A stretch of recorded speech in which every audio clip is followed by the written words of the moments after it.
Democracy. Voting, ancient Greece, sausages. Voting. It's great. The end. Okay, I think we got it. You know I did in that sausages part, right? Charlie, what are you doing? I just filmed a video on everything there is to know about democracy and I totally smashed it. Well, democracy isn't just about voting and sausages. There's so much more to it than that. That's why I brought you here. We're at the Museum of Australian Democracy at Old Parliament House. This is where federal parliament used to sit, but now it's a place where we can learn about democracy and the decisions that shaped Australia. Australia is also home to the world's oldest continuing culture.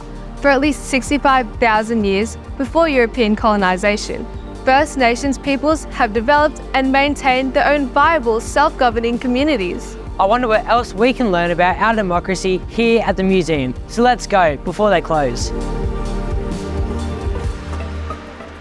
So, on the 1st of January 1901, the 6 colonies of New South Wales, Queensland, South Australia, Western Australia, Victoria and Tasmania all came together to form a whole new nation. Today, the Commonwealth of Australia is made up of 6 states and 2 self-governing territories, the Northern Territory and the Australian Capital Territory. Okay, first things first.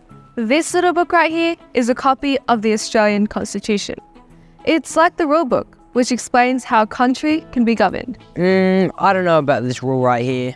Well, hold on a second. The only way we can change the Constitution is with a referendum. Okay, come on, we've got to keep going. But did you know it doesn't mention Prime Minister or Cabinet, just Ministers of State? Okay, so let me get this straight. The Prime Minister is the head of government and Cabinet is the decision-making body for government. Yeah, you've got it. Cabinet is made up of senior ministers, and ministers look after portfolios like education, defence, youth affairs and sport. Australia's political system draws on a number of Westminster traditions. Traditions from the British system. Both the Senate and the House of Representatives debate and pass bills, scrutinise government, that means study closely, and govern for all Australians. The head of the state is the King, represented by the Governor-General. The Senate includes representatives from 6 states and 2 territories. It is made up of 76 senators. That's 12 for state and 2 for territory. This is where the King or Governor-General would sit if they were presiding over the Senate.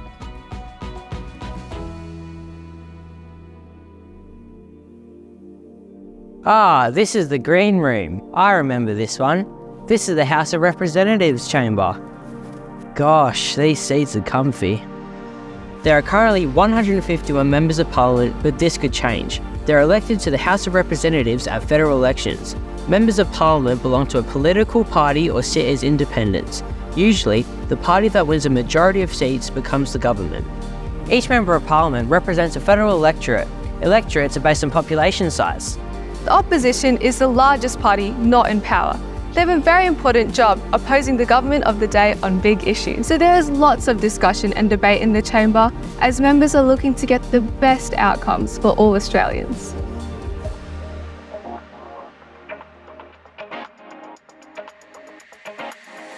In Australia, we hold elections for the House of Representatives and the Senate to decide who will represent us. So when do they vote for the Prime Minister?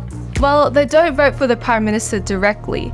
They are the leader of the party or group of parties that have the support of the most members in the House of Representatives. Voting hasn't always been for everyone.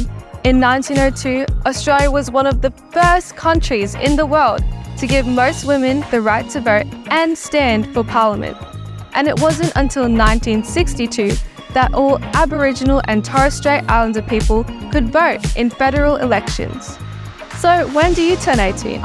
In like 2 years, why? Well, put it in your calendar and don't forget to vote. Voting is compulsory for all Australian citizens 18 and over.